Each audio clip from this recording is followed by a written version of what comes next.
There are valleys that keep records the way old men keep silence. Not because nothing happened, but because everything did. She had been writing things down since she was small enough that her feet didn't reach the floor. The land had been telling her something for years. She was the only one writing it down. They came with plans, with money, with the particular confidence of men who had never been wrong about land before. She already knew what they didn't. The valley held its breath before sunrise. That was the only way Willa Crane knew to describe it. The particular stillness that settled over the Duskwater Basin in the minutes before the eastern ridge caught fire, when the mist lay flat across the low ground, and the river moved without sound, and every living thing seemed to pause between one version of itself and the next. She had been waking before dawn since she was small enough that her feet didn't reach the floor from the kitchen chair, and in all that time she had never found a better word for it than that. The valley held its breath. Then the light came, and everything exhaled. She was 14 that spring and already knew the river better than most men twice her age. The Ashbell ran cold and clear along the eastern edge of the Crane property, fed by snowmelt from the Teton ridgeline and shaped by a geology that didn't much care what human beings built along its margins. Her grandfather Elias had marked the high water line on a cottonwood post at the ford in 1869. The same year, the territorial survey team had come through with their transits and their field notebooks, mapping land that had already been telling its own story for 10,000 years before anyone arrived to write it down. The mark was a single horizontal cut in the bark, kept clean each spring with a jackknife so it wouldn't disappear into the growth. Willa made the same cut every April. That morning in 1883, the river ran 4 inches below it. She stood at the bank with her boots in the wet gravel and her notebook open against her forearm, writing in the small hand Elias had taught her. The notebook was green, cloth-covered, the 6th in a series that lived in the wooden crate in the loft alongside its predecessors. 5 volumes of her grandfather's observations, each one filled front to back in the same careful script, the letters pressed firmly enough that you could feel the words from the back of the page. She had read every one of them. She had read them the way other children read nothing, with complete attention, returning to specific entries the way you return to a place in the landscape because something there keeps changing. 4 inches below the mark. She wrote the date, the temperature by feel, the color of the water at the ford, pale green over gray stone, running clearer than it should this early in the season. She wrote that the killdeer were nesting 20 yards farther from the bank than they had nested last year. She wrote that the cattails on the south slope had thinned at the root, not the crown, which meant the trouble was underground. She wrote that the wet patch at the base of the lower pasture, the one that had held standing water every May she could remember, was dry on top this year. She had pushed a fencing stake through it the afternoon before. 6 inches of nothing, then something cold and yielding below, like pressing your hand into the throat of something still alive. None of these things, taken alone, would have alarmed a reasonable person. Together they formed a sentence, and Willa had been learning to read that sentence her whole life. Elias Crane had started the first notebook in 1858, the year he broke ground on the property. He was not a scientific man by training. He had come out of Virginia with a mule, a rifle, a young wife, and enough stubbornness to outlast 3 Montana winters before the 4th one tried to kill him and failed. But he had a naturalist's instinct and a farmer's practicality, and he understood early on that the land would tell you what it intended to do if you watched long enough and wrote down what you saw. He watched, he wrote. He taught his son Thomas to do the same, and Thomas had tried for a while before the pressures of running a working farm alone had narrowed his attention to the things that bled or broke or needed feeding. But Elias had also taught his granddaughter, and Willa had taken to it the way water takes to limestone, quietly, completely, finding every available channel. In March of 1882, Elias had a stroke in the east pasture while checking fence. He was 71 years old. Thomas found him at dusk, conscious but listening, his right side already going quiet in the way that would prove permanent. He recovered enough to sit up, to eat without help, to follow a conversation and nod at the right places. What he did not recover was the use of his right hand. The pen became impossible. The notebooks, stacked in their crate above his head, stopped accumulating their careful record for the first time in 24 years. Willa had started the 6th volume herself, 3 weeks after the stroke, without anyone asking her to. She was 13 years old. She brought the open notebook to her grandfather each evening and read that day's entry aloud. If she had observed something correctly, if her reading of the land matched what his decades of watching had taught him, he would tap the arm of his chair with his left hand. Once for yes, twice meant she'd missed something. Silence meant he wasn't sure either, and those were the evenings she found most useful, because she would write the uncertainty into the record and come back to it. By the spring of 1883, she had filled most of the sixth volume. She was not a strange child. She was a child who had been given something worth paying attention to, and who had paid attention. The Crane property ran to 280 acres on the eastern bend of the Ashbell, hayfield and pasture on the valley floor, timber on the upper slope that Elias had never cut, because he believed a timbered slope held the snowpack longer and fed the river more evenly through July. The house had been built in 1871 to replace the original structure, which a fire had taken in a dry October. The barn leaned slightly south and had been leaning that way since before Thomas was born, as though it had made a decision about its posture early on and saw no reason to revisit it. A spring emerged from the toe of the lower slope on the south side of the property, feeding a stock trough that had never run dry in Willa's memory. The spring was the thing that mattered most, in the end, though she didn't know that yet. Thomas Crane was 44 that spring and looked older. He had been running the place alone since his wife died of fever in 1879. 4 years during which the work had not lightened, and the margin between solvent and lost had narrowed until it was a thing you could measure in weeks. He owed $600 to a bank in Helena. A debt incurred the year a late blizzard had come down from the Rockies in March and taken 38 head of cattle before anyone could move them to shelter. He was not a beaten man. He was a precise man who had done the arithmetic and understood exactly how little room he had. He kept the farm running through discipline and the kind of careful management that leaves no slack, and he was not unkind, but he was tired in a way that had worked its way into his bones and stayed there. He was pulling on his jacket at the kitchen table when Willa came in from the river that morning, notebook under her arm, boots leaving prints on the plank floor. She set the notebook on the table and showed him the entry. He read it without sitting down. His eyes moved over the numbers, the river mark, the measurements, the distances. River's been low before. He pulled the second button through its loop. Dry winter. It's more than the winter. She pointed to the line about the cattails. The roots are dying from below. That's not drought, that's drainage. He looked at her the way he sometimes did when she said things that cost him something to dismiss. Not agreement, but the absence of quick disagreement, which was its own form of acknowledgement. Then he picked up his hat from the hook by the door. Vet bills on the table. $800. I need that heifer to deliver clean this week, and I need the south fence checked before the alderman's bull decides our pasture looks interesting. He paused at the door. Write what you see, Willa. You're good at that. He went out. She stood in the kitchen holding her notebook. She was not offended. She understood the arithmetic as well as he did. What she also understood, in a way she could not yet fully articulate, was that the arithmetic of the land ran on a longer cycle than the arithmetic of debt, and that the two had a way of arriving at the same place eventually, whether or not anyone had been watching. She went up to the loft before breakfast and pulled the 1871 notebook from the crate. It was the volume she returned to most often.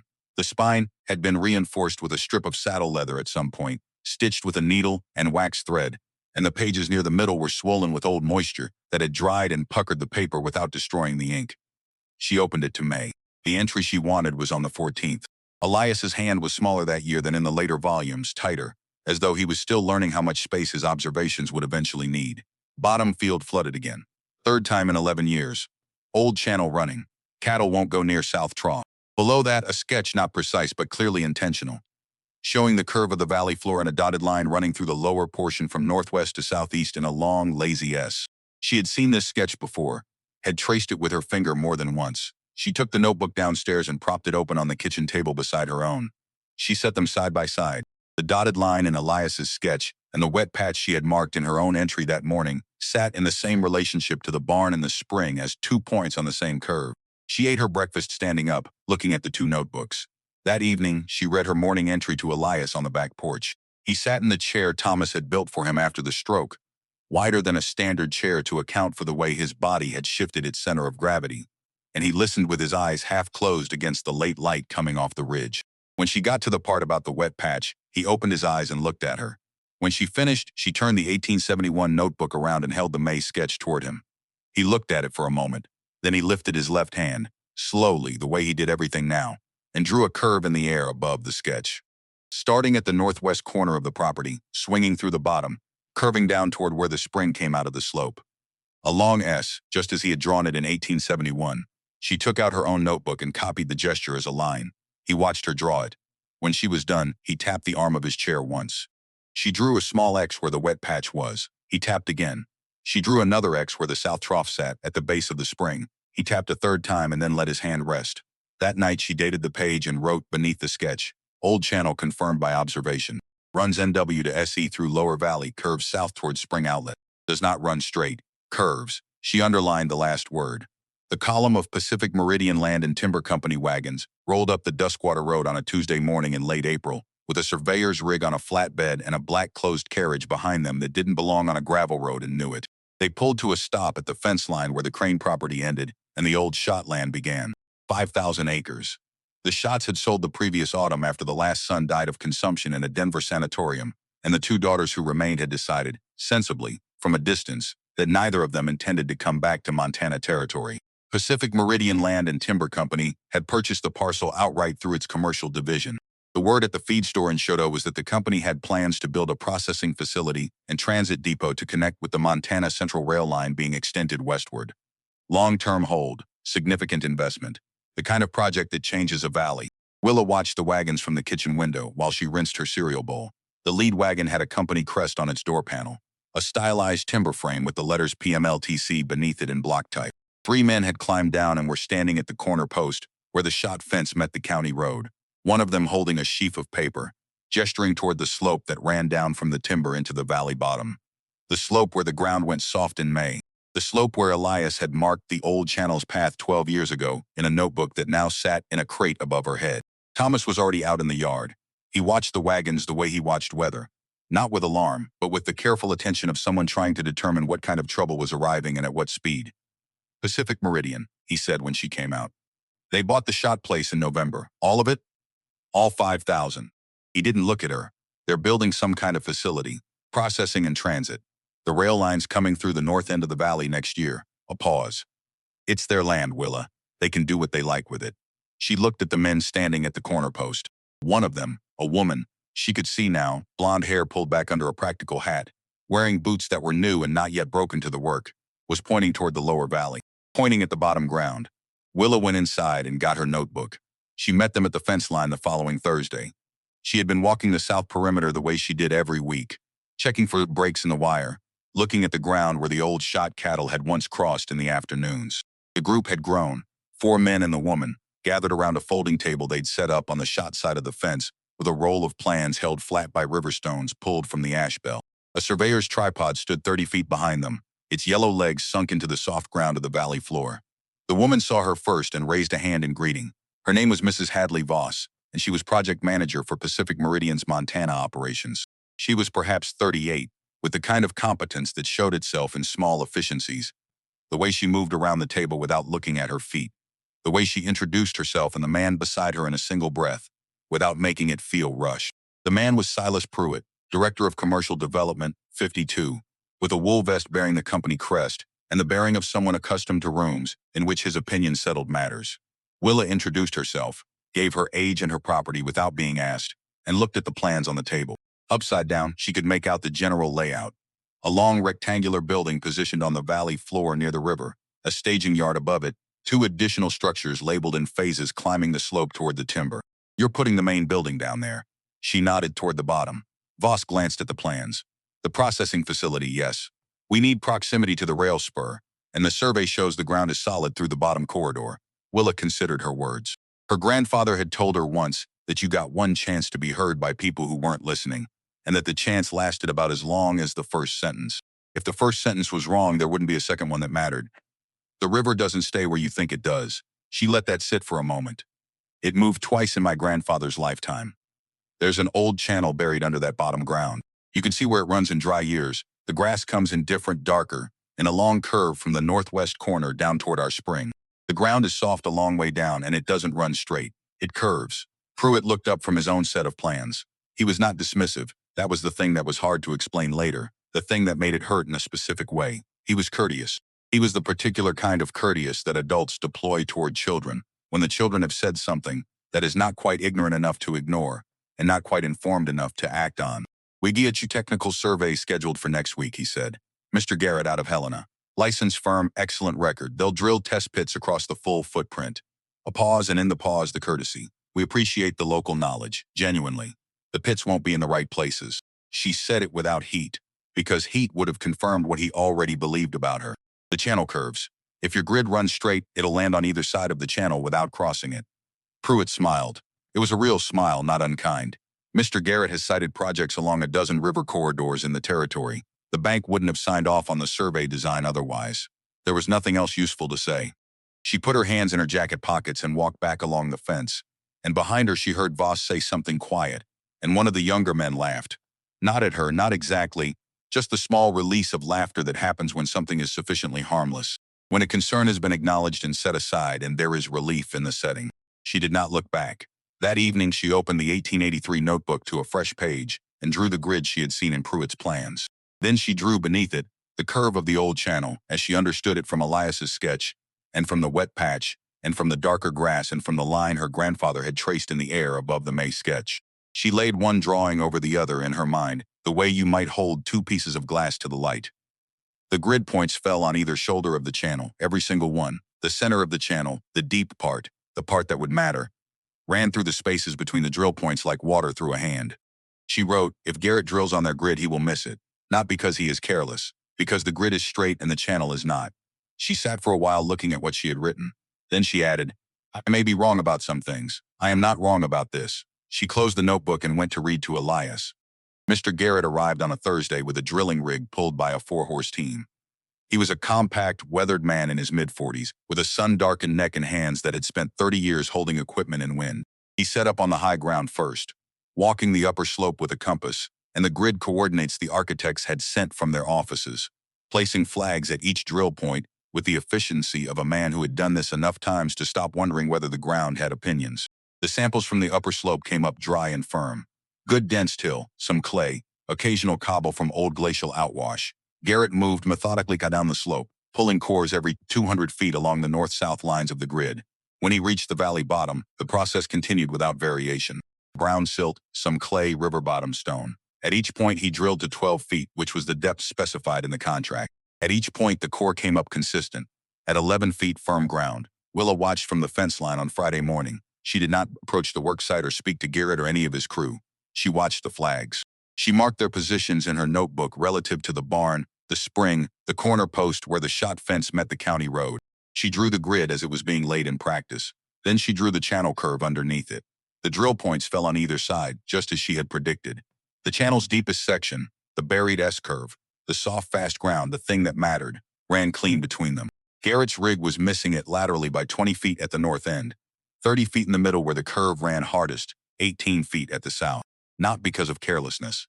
Because the grid was a straight instrument being applied to a curved fact. On Saturday, she went back to the fence. She had decided she would try once more, because the alternative was to say nothing and be certain she had said everything she could. Garrett was checking his sample bags near the equipment when she came to the fence. He looked up, registered her, and walked over without being called. He had the air of a man who dealt with landowners regularly and had developed a professional courtesy for it. She showed him the notebook. She pointed to her drawing, the grid, the channel, the gap between them. She explained about the May entries in the 1871 volume, about the grass, about the wet patch, about the way the ground went soft at the toe of the slope. Garrett listened with genuine attention. When she had finished, he asked one question. What direction does the water table drain in winter, once the surface freezes? She had been certain she knew. She was not certain anymore.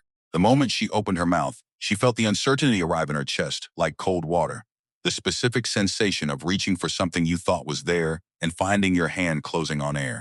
She had observed the valley in spring and summer and fall. She had not yet observed a full winter cycle with the same systematic attention. East, she said. Then northeast, I think. I'd need to. Garrett nodded in the way that ends a conversation rather than continuing it. Not dismissive, but closing. We cross-referenced the Territorial Survey ground data from 1869 and the watershed notes from the County Extension Office. The drainage in this corridor runs northeast by north after October freeze. Your spring sits upslope in terms of aquifer pressure, not down. He said it gently, which made it worse. You've got good eyes, I mean that. But the hydrology here is a little different from what you're reading. She said nothing. He went back to his equipment. She stayed at the fence another few minutes, then walked home. At the kitchen table, she opened her notebook to a fresh page and wrote, Garrett, winter drainage runs northeast by north. Check against Elias 1869 entry. Check against spring behavior February through March. I did not know this. I should know this before I speak about it again. Below that, she paused. Then she wrote, I was uncertain about the drainage direction when he asked. He used that uncertainty to close the conversation. That is not the same thing as being wrong about the channel. She drew a line between the two paragraphs to separate them. They were two different facts, and she would not let one dissolve the other. That afternoon, she climbed to the loft and pulled the 1869 notebook. She read February and March and early April. Elias had noted the drainage behavior twice in those months, once in 1869 and once in a longer entry in 1870, that mentioned the pattern from the previous year. Northeast. The drainage ran northeast in winter. Garrett was correct. She sat in the loft for a long time with the notebook in her lap. The channel was still there. The curve was still there. The grass still came in darker along the S-path in dry years. The wet patch still sat exactly where the curve should bring upward pressure from the buried gravel. Her uncertainty about winter drainage was real, and it was a gap she needed to close, but it was a separate observation from the channel's existence and direction. She had confused two things in her own presentation, and Garrett had seen the confusion and ended the conversation there. She came down from the loft and ate supper and read to Elias. When she got to the part about Garrett's question and her uncertainty and what she had found in the 1869 volume, Elias was quiet for longer than usual. She waited. He looked at the middle distance, at something in the late light over the east pasture that might have been the ridge or might have been 30 years ago. Then he tapped the arm of his chair. Once, she took it to mean, "You found the error, now keep going." At the meeting by the fence the following week, the last time Pruitt's team sought her input on anything, she tried once more to raise the channel. Voss was there, and Pruitt, and a younger man with a ledger book.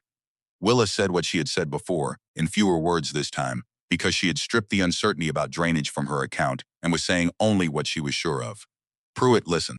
Then he asked Garrett's question, the winter drainage question, and she answered it correctly this time, citing the 1869 and 1870 entries. Pruitt nodded, but she saw his eyes move to Voss, a quick lateral check, the kind that passes between people who have already made a decision and are watching the other conversation finish. "We've got Garrett's cores and the survey data," Pruitt said. "The architects have reviewed both. The bank's engineering consultants have reviewed both." He held her gaze, and his was not a cruel face.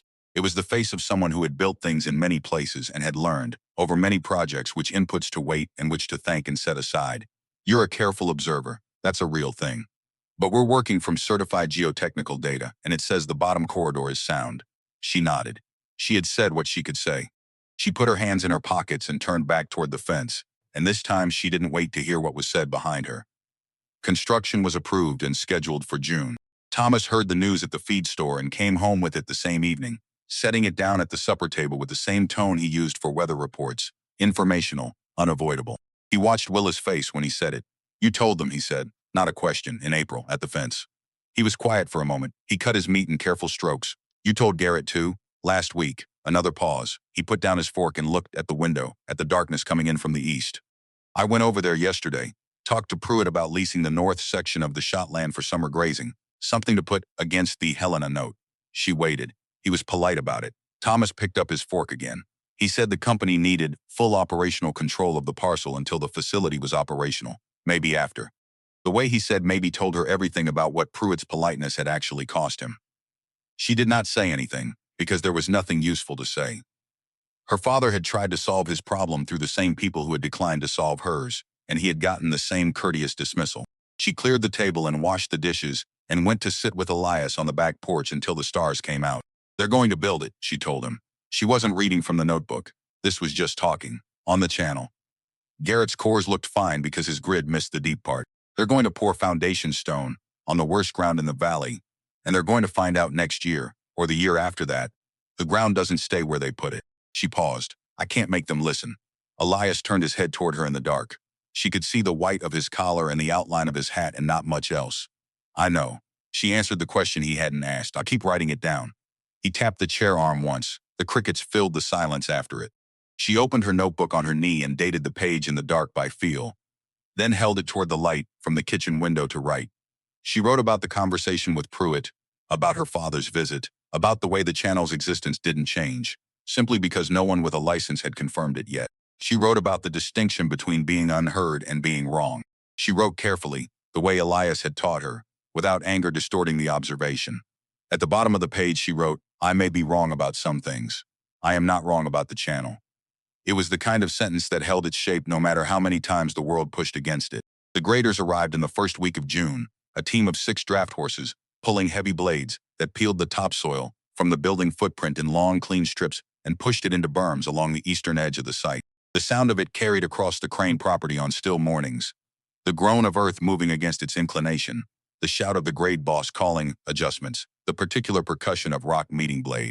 Willa walked the fence line on the 12th morning and noted the time and the weather and the position of the excavation in her notebook. The foundation pad required 8 feet of depth for the slab and the loading dock pits. By the time she reached the south corner of the fence where she could see the work clearly, the excavators had opened a cut on the riverside that went down 5 feet into the valley floor. She saw the vein before the crew foreman did. It appeared in the east wall of the cut as a darkening, a band of soil perhaps 8 inches wide, running diagonally across the face of the clay and silt, the color of it distinctly different from what surrounded it. Darker, more uniform, the specific gray-brown of material that had spent a long time in contact with moving water. She stopped walking. She stood at the fence and looked at it. The foreman noticed it 20 minutes later. He called one of his men over. They looked at it together, poked at it with a tool, spoke briefly, then went back to work. She wrote, Day 12, east wall of cut, riverside. Dark band visible, approximately 8 inches wide, diagonal orientation. Color consistent with saturated alluvial material. Position matches expected edge of channel. Crew observed it and continued. She closed the notebook. The grading went on. That evening, she sat with Elias on the back porch until the last light left the ridge, reading him the day's entry. He listened with his eyes closed. When she read the description of the dark band in the cut, he opened his eyes and looked at the middle distance. She waited. He lifted his left hand and drew that same slow curve in the air, starting northwest, swinging through the bottom, curving down toward the spring. Confirmation of what she already knew, from a man who had known it longer than anyone. She wrote it into the record. One more entry in a crate full of entries, going back to 1858. Every page a small piece of a sentence that the valley had been trying to say to anyone who had the patience to read it. The foundation went in. The stones were laid. The work continued, indifferent to what lay beneath it, confident in numbers that had been gathered from the wrong places, and certified by people who had never looked at the grass in dry years or felt the ground go soft at the toe of the lower slope in spring. Willa kept writing it down. She kept watching. She was not wrong about the channel, and she knew it with the particular clarity that comes not from certainty, but from evidence. Evidence accumulated page by page in a green cloth notebook, in the same small, careful hand her grandfather had taught her, in a valley that kept its records whether or not anyone was reading them. She closed the notebook on the last night of June and set it in the kitchen drawer where she always kept it, and went to bed in the long summer dark, and the river ran where it ran, and the buried channel ran where it had always run, 40 feet below the freshly poured stone of a foundation that didn't yet know what it was sitting on. The first crack appeared on a Thursday in late August, and Willa found it before the construction crew did. She had been walking the fence line in the early morning when she saw the grade boss crouching near the northeast corner of the foundation, with his hat pushed back and his hands on his knees. She stopped at the fence and watched him. He stayed in that position for a long time, looking at something she couldn't yet see from her angle. Then he stood up and walked back toward the equipment yard without calling anyone over, which told her something about what he'd decided to do with what he'd found. She went back that afternoon. From the fence, she could see it clearly, a diagonal line running across the northeast corner of the poured stone, perhaps 18 inches long. The kind of crack that a finishing crew will look at and call within tolerance, because calling it otherwise means stopping work, and stopping work means explaining to someone in an office why the schedule has moved. The crack ran from upper left to lower right, in the direction you would expect if the ground beneath the northeast corner was settling at a different rate than the ground beneath the rest of the slab. She wrote it into the notebook. Date, position, orientation, estimated length. She noted the diagonal direction and wrote beside it, consistent with differential settlement, consistent with channel edge. Then she drew a small sketch of the foundation outline and marked the crack's position within it. The steel framework began going up in September. Pacific Meridian had brought in a crew from Billings for the ironwork, and they moved with the efficiency of men who had built similar structures in a dozen other territories and didn't need to understand the ground to bolt a frame together. The skeleton of the building rose through September and into October, and with each additional tier of steel, the load on the foundation increased. Willa measured this in the only way available to her. She watched the crack. She had placed 2 small wire staples on either side of it, pushed into the stone with a nail punch, leaving the wire loose between them. She stretched a length of thread between the staples and tied it off. Every time she came to the fence, she looked at the thread. In the first week, it held slack.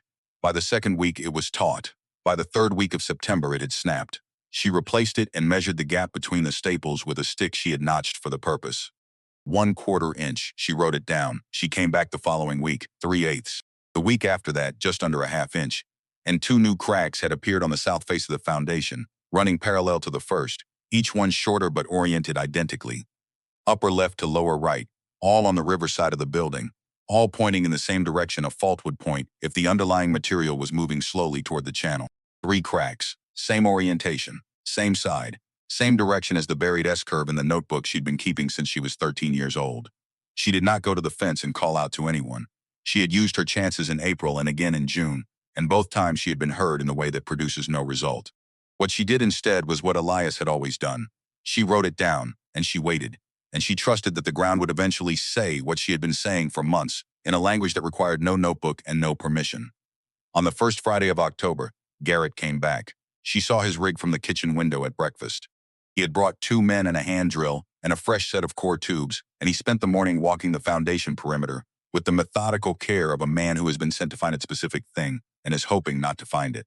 He drilled 3 new pits, off the original grid, closer to the river. The samples came up from each one. He bagged them, labeled them, carried them to the wagon. Late in the afternoon, a younger woman arrived on horseback from the direction of Chateau, not one of the original crew. She dismounted and tied her horse to the equipment fence and walked toward Garrett with the kind of purpose that belongs to someone who has been traveling since before breakfast. She wore a divided riding skirt and carried a leather satchel with the buckle that caught the afternoon light. She spoke to Garrett for several minutes. He showed her the sample boxes. She crouched over them in the grass, opening several, examining the material in her palm. Then she stood up and looked at the foundation for a long time without speaking. Willa watched all of this from the fence, wrote it into the notebook, and walked home when the light began to fail. Thomas was at the kitchen table with the Helena Bank letter when she came in. He had been sitting with it for a while. She could tell by the way it was positioned on the table, read and sent and not folded back into the envelope, which was what he did when he'd made a decision about something, and was waiting to tell her. They sent Garrett back, she told him. Thomas turned the letter face down.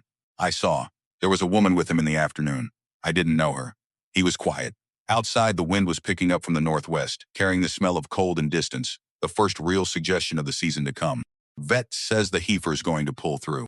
That's something. She put the kettle on. The cracks in the foundation are getting wider. He looked at his hands on the table, acknowledging a fact without being ready to act on it. Pacific Meridian's got engineers. They'll handle what needs handling. She didn't argue. She made supper, and they ate it, and she cleared the table, went to sit with Elias on the porch until the cold drove them both inside. November came in hard. The first week brought 3 days of wind from the north that knocked the leaves from every cottonwood along the Ashbell and left the valley floor exposed and pale, the dry grass flat against the ground. Willa put on her heavier coat and continued walking the fence line. She continued measuring the crack. 1/2 inch now, then 5/8, then a number that required a longer notch on her measuring stick. She noted the date of each measurement with the same care she gave the river levels and the bird positions. The cattle near the South Trough were the first sign of the next problem. It was the second Tuesday of November when she noticed the Crane animals had stopped drinking there. Not all at once. Cattle don't make collective decisions the way that sounds. But over the course of a week she had been registering, without consciously tracking it, that the South Trough was seeing less traffic. The mud around it, which should have been churned and replenished daily by the animals coming in from the lower pasture, was beginning to firm up at the edges. By Tuesday it was clear. The herd was drinking from the North Trough exclusively, and the South Trough, fed by the spring that came out of the slope 60 yards above, had been abandoned. She went to the South Trough before breakfast. She stood over it and looked at the water. It looked normal. It smelled faintly of something, but faint enough that she had to lower her face close to the surface to be certain she was smelling anything at all. A metallic edge, thin as a rumor.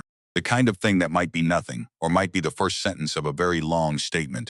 She filled a jar from the trough and brought it inside. Thomas was at the stove when she set the jar on the table. She didn't say anything. She watched him register it, then look at her, then pick it up and smell it himself. He held it there for a moment with his nose over the mouth of the jar. Then he set it down and went outside without his hat. She followed him to the South Trough. He stood over it with his hands in his pockets, doing arithmetic in his head, adding things up, arriving at a sum he didn't want to say out loud, because saying it would make it a different kind of true.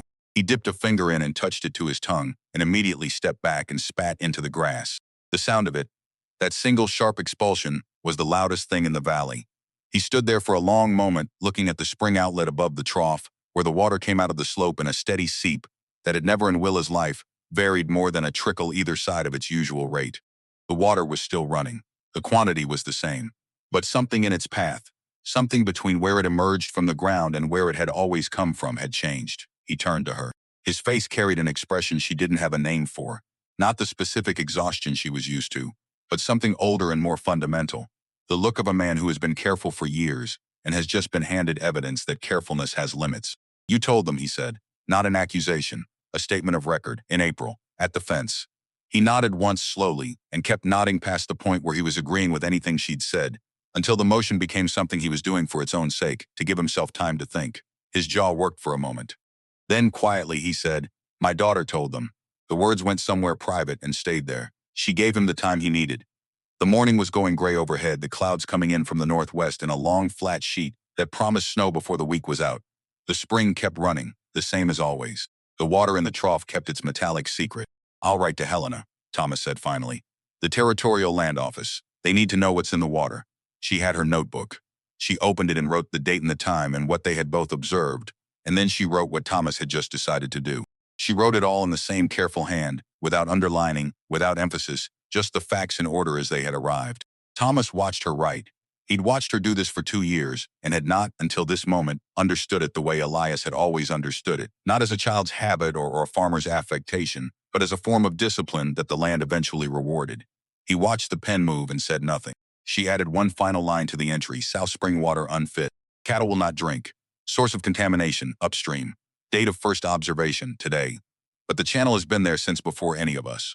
The woman who had come with Garrett in October was named Miss Emmeline Ward. Willa learned this 3 weeks later, when Miss Ward appeared at the Crane fence line on a cold morning, with a leather satchel and a roll of paper under one arm, moving along the boundary with the deliberate attention of someone conducting a survey that hadn't been officially assigned to her. Willa was checking the South Trough, still abandoned, still carrying that faint metallic signature, when she saw her. Miss Ward was perhaps 28, with dark hair tucked under a wool hat, and the kind of practical stillness in her movements that Willa associated with people who worked outdoors with precision instruments. She was looking at the slope above the trough, the spring outlet, the ground between. Willa walked toward her. Miss Ward saw her coming and didn't move away. She waited, which was a form of respect Willa had learned to notice in people, the ones who wait instead of explaining themselves before they're asked. You're from the Crane place. Willa Crane. Emmeline Ward. I'm with the Colorado School of Mines.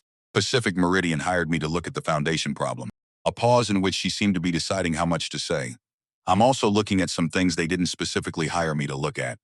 Willa looked at the satchel. What kind of things? Miss Ward crouched at the base of the slope, near the spring outlet, and pressed her palm flat against the wet ground above the seep. She held it there. This spring has always run here? My grandfather noted it in 1858. First notebook. Miss Ward looked up at that, not surprised exactly, more as though something had been confirmed. She stood and unrolled the paper she'd been carrying. It was a survey document, older, the edges soft with handling. Territorial Survey, 1869. Willa recognized the header from the volume in the loft. I pulled this from the county records office in Choteau. Miss Ward smoothed the far edge of the paper with her forearm. There's a notation here, very faint. Original surveyor's pencil, 1869. Can you see it? Willa leaned in. The pencil line was pale as a watermark. A long curved mark running diagonally across the valley floor notation, disappearing at the edges of the map sheet. A curve from the northwest corner of the valley, swinging through the lower ground, bending south toward where the spring came out of the slope. The curve she had drawn from her grandfather's gesture 14 months ago. She stood up straight. Miss Ward was watching her with the kind of attention that is also a question. My grandfather walked me along this line when I was 9 years old, Willa said. He pointed out where the grass changed color in dry summers. I drew it into my notebook from memory last year. She paused. It runs exactly where you're showing me. Miss Ward looked at the map. She looked at the slope. She looked back at the map. How old are your grandfather's notebooks? First one is 1858. He kept them until his stroke 2 years ago. I've been keeping them since. Something shifted in Miss Ward's expression. Not sentiment, but a recalibration. The kind that happens when a piece of evidence turns out to be older and more complete than expected. She rolled the survey document slowly, carefully. I'd like to see them, if that's something your family would allow. Willa looked at the South Trough, at the flat gray water sitting unused, at the cattle prints dried into the mud at its edges from 3 weeks ago. Come to the house, she said. Thomas was in the barn when they arrived, and he came out to meet them with the wariness of a man who had spent 6 months watching his property line from a distance. But Miss Ward introduced herself without company language, without the specific cadence of someone representing an interest, and Thomas registered the difference. He shook her hand and looked at Willa and got out of the way. They sat at the kitchen table. Willa brought down the 3 most relevant volumes, 1858, 1869, 1871, and laid them open. Miss Ward read with complete attention, moving slowly through the pages, stopping at specific entries the way Willa had always stopped at them, at the ones that said something exact. When she reached the May 1871 entry with Elias's sketch of the channel curve, she held the notebook up and looked at it for a long time. Then she unrolled the territorial survey and laid it beside the open notebook. The penciled curve on the survey map, the dotted line in Elias's 1871 sketch. They described the same arc, arrived at independently 14 years apart, by two people who had simply looked at the same ground with sufficient care. The kitchen was quiet. Outside, a gust of wind moved the bare branches of the cottonwood at the corner of the yard. Thomas stood in the doorway between the kitchen and the hall, not quite in the room, listening. "I've been looking at aerial photographs," Miss Ward said, still studying the two documents. "A balloon survey was done in 1878, military mapping. The images went into the Territory Archive. I found the relevant frame last week." She looked up. "The channel shows in the photography as a tonal difference in the vegetation. Same curve. I've cross-referenced it against a soil auger study I ran 2 weeks ago, my own, off the contracted grid, and I'm finding permeable alluvial gravel at depth in a corridor that runs exactly through the foundation footprint." A pause. 38 feet deep at the center. Garrett's pits went to 12. Willa did not say anything for a moment. He drilled on a straight grid. "Yes," Miss Ward said it simply, without inflection. The word carried everything it needed to carry without embellishment. "The channel curves 40 degrees off the grid axis in its critical section. Every drill point landed on the shoulder material, or outside it entirely. The center of the channel, the deepest section, the most permeable, was never touched." Thomas came fully into the kitchen. He pulled out the chair at the end of the table and sat down heavily, as though the weight of the past 6 months had found somewhere to land. He looked at the two documents side by side on the table. "The spring," he said. Miss Ward nodded. "Construction runoff and disturbed groundwater are entering the channel at the cut on the riverside. The gravel column is transmitting it downslope. 38 feet of permeable material running directly toward your spring outlet. The contamination isn't surface runoff. It's traveling underground through the channel itself." She looked at Willa. "It will get worse before it gets better. The foundation load is compressing the shoulder material on either side of the channel, which is what's causing the settlement cracks. As compression increases, more water will be redirected through the channel path." Thomas put his elbows on the table and covered his face with both hands, not in despair exactly, but in the way of a man who needs a moment to let a thing become real before he can decide what to do about it. Willa looked at her notebooks on the table. 3 volumes, 1858 to the present, 26 years of watching. Her handwriting in the later pages and Elias's in the earlier ones. The same thing said in slightly different words, in slightly different hands, the same curve described from slightly different angles, as if the land had been sending the same letter for a generation, and they had been the only ones addressing it. "Will you present this at the county level?" Thomas's voice came from behind his hands. Then he dropped them and looked at Miss Ward directly. "I'm going to present it to Pacific Meridian first. That's who hired me. But I'm also filing an independent report with the Territorial Land Office, because the spring contamination crosses a property line, and that makes it a land use matter regardless of who employed me." She closed the survey document. "I want to be clear about something. I'm not doing this to create trouble for the company. I'm doing it because the foundation is going to fail. Maybe this winter, maybe next spring, but the differential settlement will reach a point where the structure above it becomes dangerous. That's a certainty now, not a risk." She looked at Willa. "I should have been hired in April. They should have drilled deeper and off-grid. Those are 2 separate failures." 3, Willa said. "They should have listened at the fence in April." Miss Ward looked at her for a long moment. Something moved through her expression that was not quite agreement but close to it.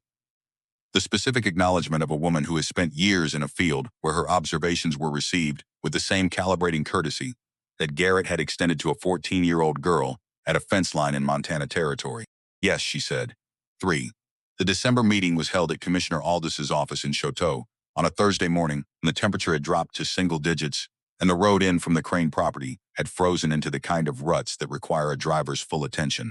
Thomas hitched the horse to the wagon at 5:30 in the morning, and they drove in through the dark, Willa, with the green notebook in her lap and her good boots on, and her breath making small clouds in the cold above the wagon bench. They were not the first to arrive. Miss Ward was already there, her satchel on the floor beside her chair and a series of documents laid across the meeting table in a careful sequence. Pruitt was there, and Voss, who looked at Willa when she came in and did not look away quickly. Garrett sat near the window, hat in his hands. A man from the Territorial Land Office. Commissioner Aldis at the head of the table, large and deliberate, the kind of man who had been balancing competing interests for long enough that his face had developed a professional neutrality you couldn't easily read past.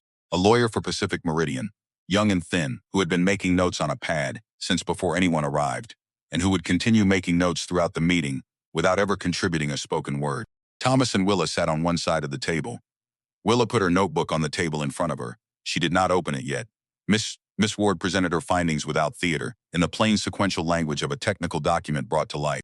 She had organized the evidence chronologically, beginning with the 1869 Territorial Survey pencil notation, moving through the 1878 balloon photography, the field notebooks, her own soil auger results, and the core sample analysis that demonstrated the presence of a blue alluvial channel 38 feet deep running diagonally through the foundation footprint at 40 degrees off the contracted drill grid. She had a map. She unrolled it and weighted the corners with riverstones pulled from her own satchel. The channel was drawn on Miss Ward's map in red ink. It ran from the northwest corner of the valley in a long curve, swinging through the lower ground, bending south and east, passing directly beneath the northeast corner of the foundation where the first crack had appeared, continuing toward the Crane property line and the spring outlet at the base of the slope. It ran exactly where Elias Crane had drawn a dotted line in a notebook in May of 1871. It ran exactly where Willa had redrawn that line from memory in the autumn of 1882, when she was 13 years old and her grandfather could no longer hold a pen. She looked at it on the table and felt something settle in her chest.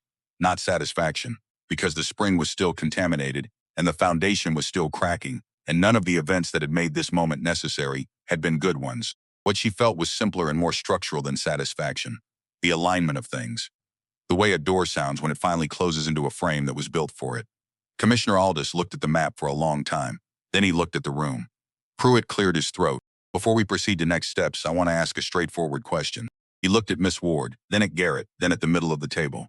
Was this, the existence of this channel, its location and its relevance to the site, was this known to anyone before construction began? Garrett looked at his hat. Voss looked at Willa. The young lawyer looked at his notepad.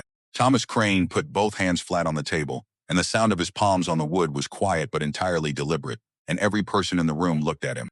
My daughter. His voice was the same temperature as the room, not cold exactly, but carrying no heat that wasn't earned. At the fence line. April of this year, she told your project manager and your director what she told Miss Ward. She was 14 years old, and she had 6 years of notebooks, and her grandfather's 24 years before that. And she stood at your fence line and told you the channel curved. And she told you the drill grid would miss it, and she was told that the licensed engineer knew what he was doing. The room held its breath. Pruitt looked at Willa. She looked back at him. She had been looking at this meeting in her mind for 7 months, through the summer and the fall, and the first bitter weeks of winter. And now that it was here, she found she didn't need it to be more than it was. She didn't need him to say anything in particular. She just needed the room to understand what had happened. The Crane Spring, Commissioner Aldous said, checking the document in front of him. The contamination. Can this be remediated? Miss Ward had already prepared the answer. Yes. The source needs to be addressed. The cut on the riverside needs to be sealed, and the channel breach capped, which means halting construction and removing the compromised foundation section. Once the upstream entry point is sealed, the spring should clear within 2 growing seasons. The alluvial gravel will filter the residual contamination through natural flow. She paused. The foundation, however, cannot be repaired in its current position. The channel will continue to settle differentially, regardless of what engineering is applied to the slab above it. The structure will need to be relocated. The young lawyer wrote something on his notepad. It was the first time he had written in several minutes, which meant he had just heard the most expensive sentence of the morning. Pruitt said nothing for a long time. He was looking at the red curve on Miss Ward's map, the same curve that had been there in the ground for 10,000 years, before anyone arrived with a deed or a drill or a grid drawn on paper in a distant office. Willa opened her notebook to the entry she had written on the morning of the first day she had met them at the fence. April. The valley coming into its slow spring green, the river low.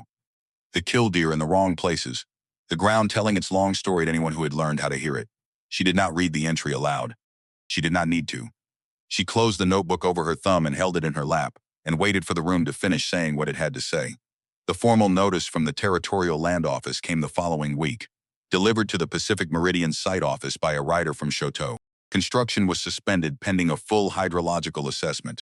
All work on the foundation and the steel frame above it was to cease until the channel question was resolved, and a remediation plan for the Crane Spring was accepted by both parties. The cost estimate, when it arrived in the second week of December, was written in numbers that changed the shape of a project entirely. $41,000 to remove the compromised foundation, redesign the structure's placement, and remediate the spring corridor, on top of the $195,000 already committed.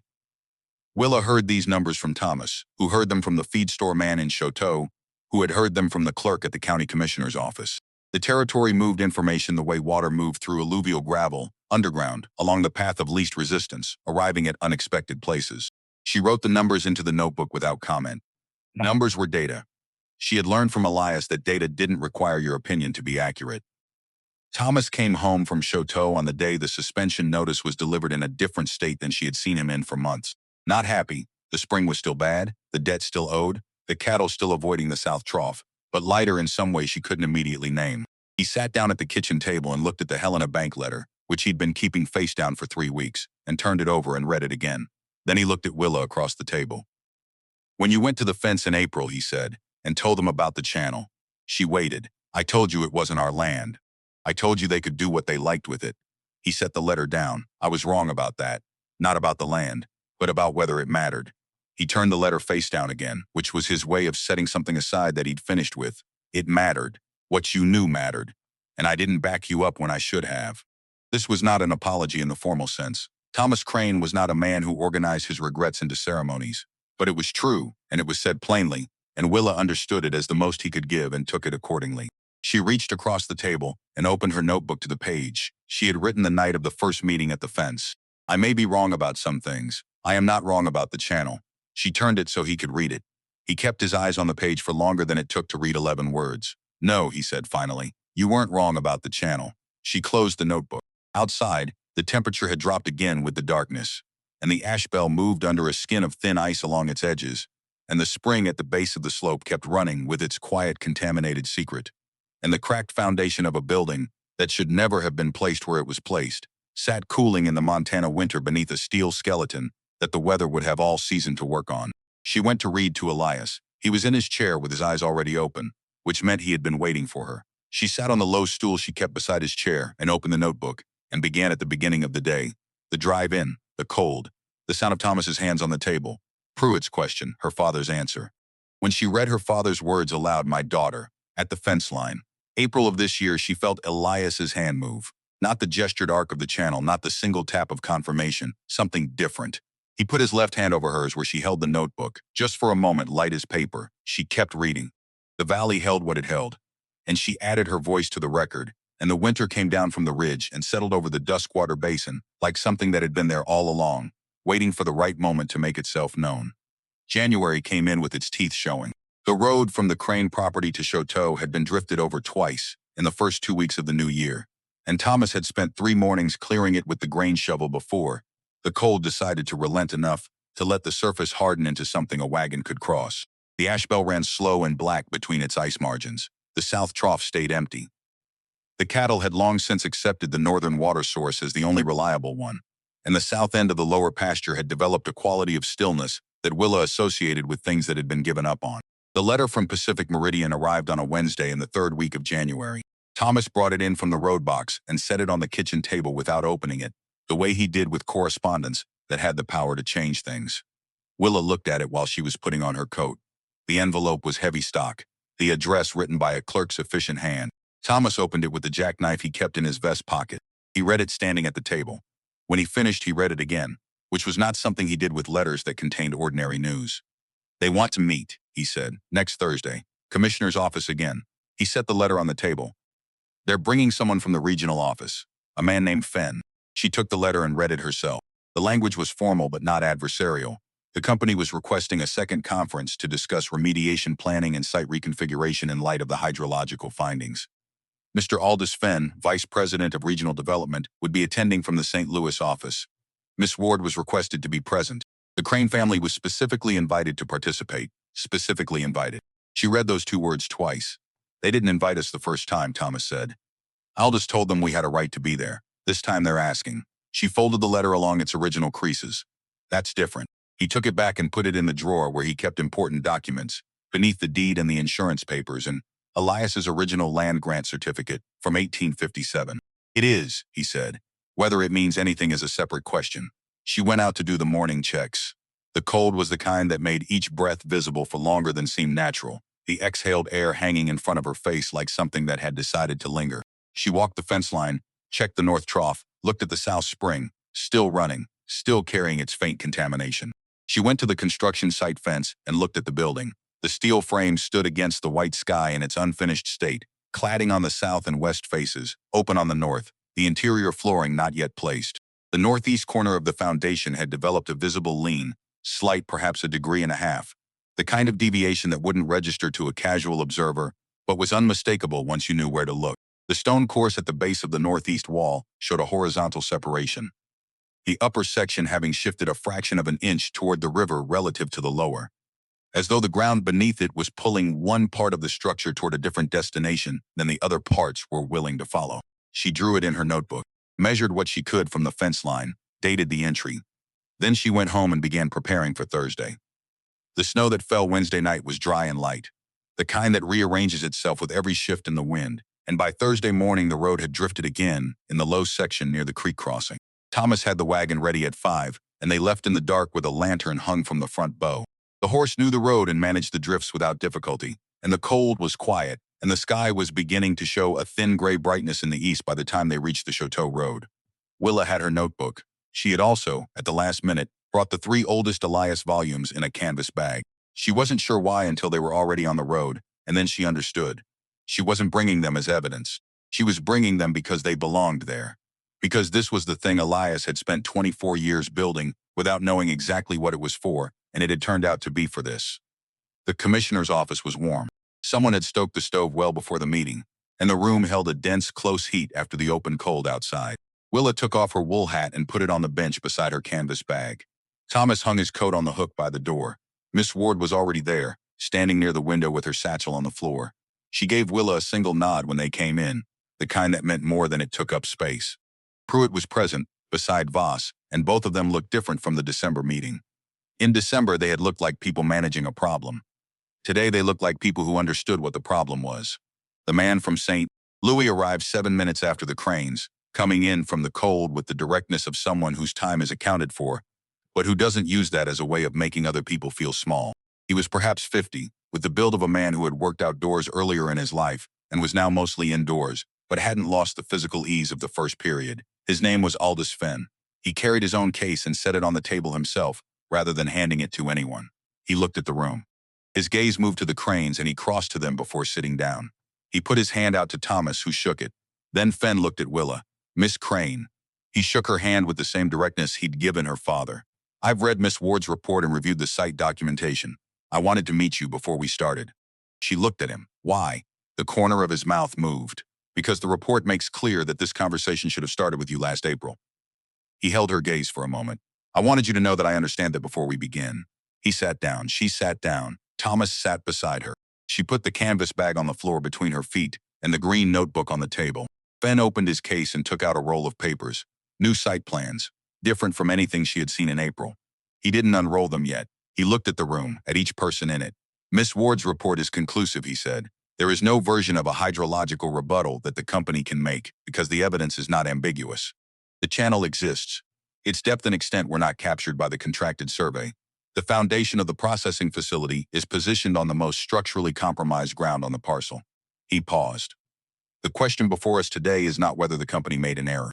The question is what we do about the error and how we ensure it doesn't happen again. He looked at Willa when he said the last sentence. Commissioner Aldous cleared his throat. The Territorial Land Office has issued a formal remediation requirement regarding the Crane Spring. That's the first priority. Agreed. Fenn put his hand on the rolled plans. We'll seal the channel breach at the cut on the riverside, the entry point for the contaminated runoff. Miss Ward's remediation sequence has been approved by our engineering team. Work should begin by March, pending access. 2 growing seasons for full recovery as Miss Ward projected. He looked at Thomas. The company will cover all costs, and the Crane family will receive compensation for loss of the South Trough for the affected period. I'll have figures to you by end of the week. Thomas kept his face even. He'd learned something in the years of running a farm alone, that the moment an offer is made is not the moment to respond to it, because the shape of the offer often has more to say than the amount. The facility relocation, Commissioner Aldous said. Fenn unrolled the new plans. They were weighted flat with riverstones he'd brought in his own case for the purpose, and the detail in them was finer than anything Willa had seen on the table in April. The valley was mapped with a precision that hadn't existed in the first set of plans. She could see the channel marked on it. Miss Ward's red notation from the December meeting had been incorporated into the official site map. The S-curve drawn in a boulder line now, labeled in small clear print. The new building position was marked on the upper bench of the shot property, 350 yards northeast of the original foundation. High ground, natural drainage toward the north, no proximity to the river bottom. A longer haul to the rail spur connection, but the engineers had rerouted the connection line to compensate. The original foundation will be removed, Fenn said. All of it, the breach sealed. The bottom ground will not be developed. The company is prepared to file a conservation notation with the Territorial Land Office, acknowledging the channel system as a permanent hydrology feature and committing to no future development in the bottom corridor. He paused. That notation will be tied to the deed. It will survive any future transfer of the property. Willa looked at the new plans. The bottom of the valley, the channel, the spring corridor, the grass that came in darker in dry summers, left entirely alone, filed as a known feature, mapped. I have a question, she said. Every face in the room oriented it toward her. Fenn waited. The channel on this map, she pointed to the red curve. What is it labeled as? Fenn looked at the plan. Currently it says Paleo Channel Feature, Hydrological Survey 1884. That's a working label. He looked up. Is there something more specific you'd like it to say? She thought about the 1858 notebook in the canvas bag at her feet. She thought about the gesture Elias had made above the May sketch, the curve he had drawn in the air with his left hand. A line that had waited years to be confirmed by a woman with a soil auger and a balloon photograph. She thought about what it meant to know something for 26 years and have it matter only when it broke a building. My grandfather observed it first, she said, in 1858. I've been recording it since 1882.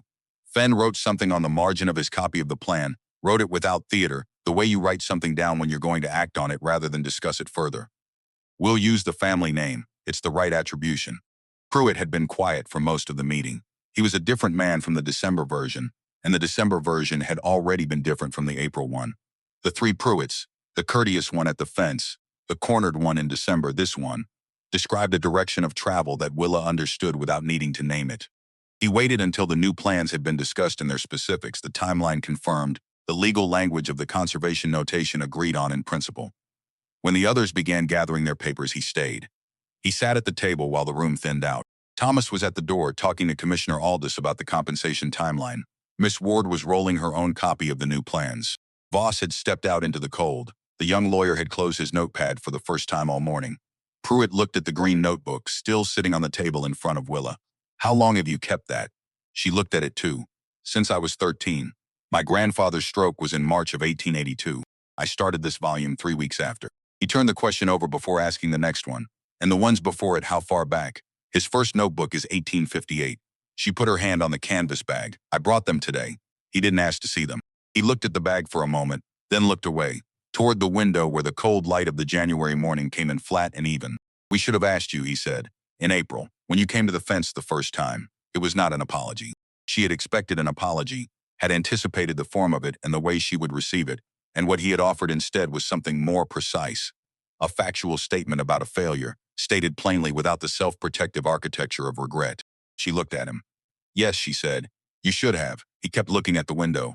Outside, a gust pushed a fine screen of snow across the road, moving the way the valley's mist moved in the early morning, low and purposeful, following the shape of the ground. The cost of not listening is not always visible until it's too late to reduce it, he said. That's something I'll carry forward. She considered this. Then she picked up the green notebook and put it in the canvas bag with the Elias volumes. What you carry forward matters less than what you change, she said. The channel will be on the maps now. The next engineer won't miss it. He turned from the window. His expression had changed in a way she couldn't exactly catalog. Not softened, not chastened, but leveled. The way ground levels when something built on the wrong foundation has finally been removed. He put his hand across the table. She shook it. Thomas appeared in the doorway, and when he saw his daughter shaking Pruitt's hand, he said nothing at all, which was its own form of record. The dismantling of the original foundation began in March, as soon as the ground allowed machinery to work without the frost heaving compromising the removal. Pacific Meridian brought in a crew from Great Falls, experienced demolition and excavation work, the kind of men who had seen structural failures before and brought no judgment to the work of undoing them. They broke the foundation stone in sections, working from the northeast corner outward, and carted the material up the slope in wagon loads to be repurposed as fill on the higher bench where the new facility would stand. Willa watched from the fence on the first day of demolition. She watched the northeast corner come apart, the corner where the first crack had appeared in August, where the stone had shifted and separated over the long fall and winter, where the channel's invisible pressure had been making its argument in the only language available to it. The crew worked steadily. By afternoon, they had exposed the subgrade beneath the corner, and the material they uncovered was exactly what Miss Ward's auger had found. Pale gray, alluvial gravel, loose and water-bright, sitting just below the surface that Garrett's 12-foot pits had called firm. She drew it in the notebook. She measured what she could measure from the fence. She wrote the date and the temperature and what the crew foreman said to his lead man when he crouched over the exposed gravel and ran a handful of it through his fingers. What the foreman said, in a voice not intended to carry to the fence, was, "How did anybody sign off on this?" She wrote that too. The remediation of the Crane Spring began the same week. Miss Ward supervised the sealing work herself. 2 days of careful labor at the breach point on the riverside of the cut, packing the channel entry with a clay plug and gravel seal designed to redirect the disturbed groundwater back toward the natural flow path. The spring ran discolored for 3 days after the seal went in, then cleared to the pale mineral tint that Willa had always associated with good water, then cleared further. She filled a jar on the 4th day and brought it in. Thomas looked at it on the table. He picked it up and smelled it. He set it down. He filled a cup from it and drank, standing at the counter with the cup in both hands, looking out the window at the south end of the property. He finished the cup. He put it in the basin. He went back outside. The cattle found their way back to the south trough within a week. They moved toward it with the uncomplicated purpose of animals returning to something that had been taken from them without explanation. And the herd shifted its drinking pattern back to its old distribution over 3 days, as though the interruption had been a season rather than 5 months. Willa sat on the upper fence rail and watched them drink. She had her notebook. She wrote the date of the first return, the time of day, the temperature, the number of animals at the trough. She wrote it all down in the same small hand, with the same care she gave the river mark and the bird positions and the grass color in dry summers. Then she added, cattle returned to trough, day 4 after remediation seal. Water tastes of iron and cold stone, same as always, same as grandfather described in 1858. The new facility went up on the upper bench through the spring and summer of 1884, with a speed that reflected the pressure of a project already a year behind its original timeline. The crew worked efficiently in the clear weather, and the sound of construction moved across the valley in a different register than it had the previous year. Higher on the slope, the noise rising rather than spreading, the hammering carrying up into the timber instead of across the low ground. Willa logged its progress the way she logged everything else, in the same notebook, without editorial. On a Thursday in May, Miss Ward came to the Crane property for the last time on official business. She had her satchel, as always, and a sealed envelope she gave to Thomas along with a handshake. Inside was the final remediation sign-off from the Territorial Land Office, the company's formal acknowledgement of the conservation notation, and the Crane family's compensation figure. Thomas read the compensation figure at the kitchen table. He read it twice, not because the number was unclear, but because reading it twice was how he let things become real. Then he put it down and picked up the Helena Bank letter that had been living face down in the drawer since December. He put the two documents side by side. The bank debt, $600. The compensation, $850.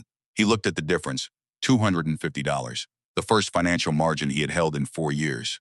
He put both documents back in the drawer and went out to the barn without saying anything.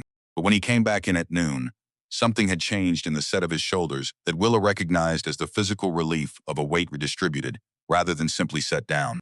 Miss Ward was still at the table, drinking the coffee Willa had made when Thomas came back in. He looked at her directly. "The work you did," he said, "the independent report. You didn't have to file that separately." Miss Ward wrapped her hands around the cup. "The spring crossed your property line. That made it my professional obligation." "Maybe." Thomas sat down at the table. "But you came to the fence in October when you didn't have to, and you read the notebooks when you didn't have to, and you went to the county archive on your own time for the 1878 photographs." He paused. "That's more than obligation." Miss Ward looked at the table for a moment. "Your daughter's notebooks are the most complete field record of this watershed I've encountered in 7 years of geological work in this territory." She glanced at Willa. "Most trained surveyors don't observe at that level of continuity. Most trained surveyors don't have 25 years of prior record to work from." Willa said nothing. She had been learning, over the course of the past year, the difference between the things that needed to be said and the things that could be allowed to exist without saying. After Miss Ward left, Willa went up to the loft and opened the wooden crate. She went through the Elias volumes in order, the first one from 1858 through the others, each one thicker than the last as his hand loosened and his entries grew longer and more confident. She opened the 6th volume, the one she had started in 1882. She turned to the first page, the first entry in her 13-year-old hand, March 28, 1882. River at mark -2 inches. Killdeer at South Bank. Ground soft at fence line near old cottonwood stump. Grandfather told me where to look. I am looking. She sat with the notebook in her lap for a long time, in the loft where the afternoon light came in through the single north-facing window and lay in a bar across the wooden floor. Below her, she could hear Thomas moving in the kitchen, the sound of the stove, the creak of the chair. She put the sixth volume back and took out the first one, 1858, Elias's hand in its earliest form, tighter and more uncertain than it would become. She opened to the first page. Crane Property, Duskwater Valley, September 4, 1858. Arrived from Billings with team and supplies. Ground here is good. River runs north of the lower field. Spring at the south base of the slope, strong and cold. I will watch this land and write what I see. She put the notebook back in the crate carefully in its place in the sequence. She closed the crate lid and came down from the loft. The summer passed in the rhythms of the farm, haying, fence repair, the small emergencies of livestock and weather. By August, the new facility was enclosed, the roof on, the loading dock operational. The rail connection had been rerouted along the upper slope and came into the loading yard from the north, clean of the river bottom entirely. Willa walked past the new building once from the road, on her way to Chateau with Thomas for supplies. It sat on the high ground with the solid permanence of something built where it should be built, and the valley below it lay undisturbed, the grass growing in its old patterns, the darker line of the buried channel visible in the dry summer color of the vegetation. She noted it in the notebook and moved on. In September, Elias had a second stroke. It came without warning in the early morning, before Willa had come downstairs, and Thomas found him in his chair, not fallen, not in distress, but changed in a way that the doctor from Chateau described as a significant neurological event. Elias was conscious. He knew where he was, but his capacity for the left-hand signals, the single tap, the double tap, the curve drawn in the air, had narrowed to something less reliable than before. He could look. He could orient toward sound. The language built from gesture and attention, the one they had been speaking together for 2 years, was altered in ways neither of them could yet fully map. She sat beside him on the evening of the first day and read to him anyway. She read the morning entry, the temperature, the river level, the position of the killdeer. She read slowly, the way you read to someone when you're no longer certain how much is arriving, which is also the same way you read to someone when you want to be sure that everything you're giving them is the best version of itself. When she finished, she waited. His left hand lay in his lap, still. Then, very slightly, not a tap, barely a movement, his fingers curled once against his palm. She wrote it into the notebook. September 14, 1884. Read evening entry, grandfather responded once. She kept reading to him through September and October. She kept the notebooks, kept the records, kept the same discipline with the same instruments in the same hand. The valley did not accommodate grief by changing its patterns, and this was a fact she found steadying rather than cold. The river ran where it ran, the channel held what it held, and the obligation of watching continued regardless of the personal cost of continuing. The compensation money from Pacific Meridian went to the Helena Bank in October. Thomas made the trip himself, carrying the bank draft in the inner pocket of his coat. He was gone 2 days. When he came back, he didn't say anything about the transaction directly. He came in, hung his coat, sat at the table, and looked at the kitchen with the particular expression of a man who has set down a heavy object and is still feeling the absence of it in his hands. Willa put supper in front of him. He ate it. After a while, he said, "We're clear." She put more coffee in his cup. "Good." He looked at the cup. Then he looked at her. "The notebooks," he said. "All of them. They need a better place than the crate. Something that doesn't depend on the loft staying dry." She had thought about this too. The 6 volumes plus the Elias volumes lived in a wooden crate that had been through at least 2 roof leaks that she knew of, protected by the elevated position in the loft, but not by anything more deliberate. "I was thinking of asking Miss Ward if the Colorado School of Mines has an archive." Thomas looked at her steadily for a moment. "You want to send them away?" "Copies," she said. "I want to keep the originals. But copies, somewhere they'd be referenced, the way the channel is on the county maps now. Some things should be in more than one place." He thought about it. "Write to her," he said. "What she says." Miss Ward's reply came in 6 weeks, which was fast for winter correspondence. The Colorado School of Mines maintained a geological field record archive for the territory. They would accept copies of the Crane notebooks as part of the watershed documentation record for Teton County. The originals should stay with the family. Willa spent 3 evenings in December copying the critical entries, not the full text of all 7 volumes, but the channel observations, the flood records, the spring behavior, the notable events. She wrote in the same hand into fresh paper she had bought from the Chateau General Store, careful copies, checked twice against the originals. She rolled them and tied them and sent them south in the new year. The reply from the archive came in February 1885. It came not from Miss Ward, but from the director of the school's territorial survey collection. A formal letter on heavy paper confirming receipt of the copied field records and their incorporation into the archive. The letter noted that the Crane Channel observations represented the longest continuous individual field record currently held in the collection for any watershed feature in Montana Territory. Thomas read the letter. He set it beside the compensation letter and the bank clearance in the drawer with the deed and the land grant. He didn't say anything about it that evening. But the next morning, before Willa came downstairs, she heard him up in the loft. She heard the crate being opened, the careful sound of the notebooks being handled. He was up there for perhaps 10 minutes. When he came down, she was at the stove, and he went out to the barn without speaking. She went up after breakfast. The crate was closed, everything in order.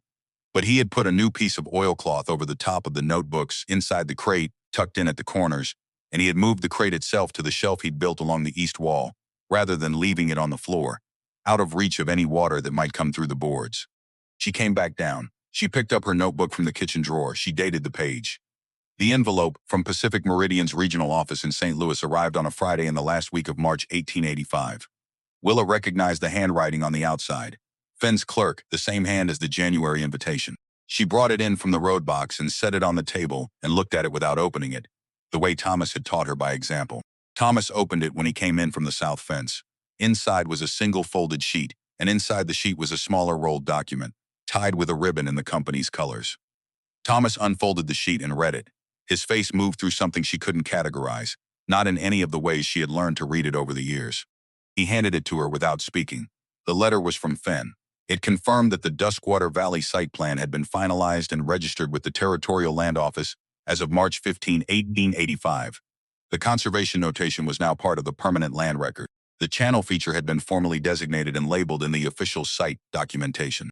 Please find enclosed a copy of the registered site plan, bearing the official designation of the hydrological feature in question. She untied the ribbon and unrolled the document. It was the valley map, the full-scale registered version, surveyor's measurements in the margins, the shot parcel and the Crane parcel, and the county road and the rail line all correctly placed. The Ashbell ran along the eastern edge. The new facility sat on the upper bench in its correct position. The bottom of the valley lay open and unmarked except for one feature, the channel. It was drawn in a firm, clear line, the S-curve running from the northwest corner of the valley floor down through the low ground, curving south and east toward the spring outlet. Beside it, in the standard label block used for named geographical features, someone had written in careful print, Crane Palo Channel, Field Observation Record 1858-1882, W. Crane 1882-1884. Designated hydrological feature, Teton County, Montana Territory 1885. Her name, her grandfather's name, in the county records.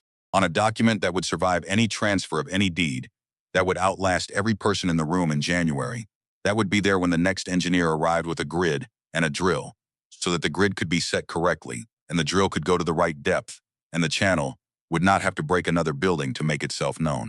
She rolled the map carefully and carried it upstairs to where Elias sat in the afternoon light from the north window. She sat on the low stool. She unrolled it on her knee and held it so he could see it.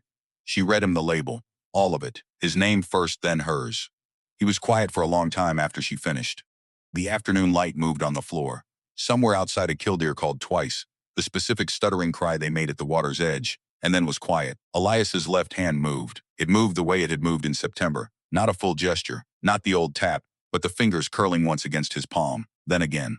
Twice. She hadn't had feed twice in 6 months. She looked at him. His eyes were closed, his face in the light, his breathing the same slow, steady rhythm that had been carrying him forward through all the changes of the past 3 years. She rolled the map and held it in her lap and looked out the window with him at the valley below.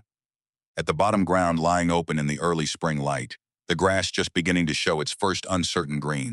The darker line was there already. In the low places, the channel's old signature, the thing that had always been true about this piece of ground, the sentence the valley had been saying in the only language it had since long before anyone arrived to write it down. She would write it down again tonight, the same entry she had been making for 3 years, in slightly different words, because the ground kept offering new reasons to say the same thing. The date, the temperature, the river level, the killdeer at the bank, the map from St. Louis, her grandfather's name beside hers, in ink that would outlast them both. Thomas was on the porch when she came downstairs, standing in the blue hour before the last light left the ridge. He stood the way Elias had always stood in that light. Not quite at rest, but no longer braced against anything. The specific posture of a man who has set down what he was carrying and is learning what his body feels like without it. She went out and stood beside him. The cold came off the river, in a thin moving layer above the bank. The South Spring ran in its old course, the sound of it reaching the porch as it always had, clean and continuous, the sound of something that had been given back to itself. Neither of them spoke. The land kept its records and they kept theirs. And somewhere in the Teton County Land Office in Choteau, on a registered document in the Standard Archive of Geographical Features, 2 names were written in ink that didn't care whether anyone read it. It was enough that it was there. It would be there in the morning. It would be there after them. The river ran where it ran. The killdeer came back to nest in the old places. The watching did not stop because a thing had been confirmed. It stopped when the watcher stopped, and she was 15 years old, and the valley still had things to say. Willa Crane went inside, opened her notebook to a fresh page, and began to write.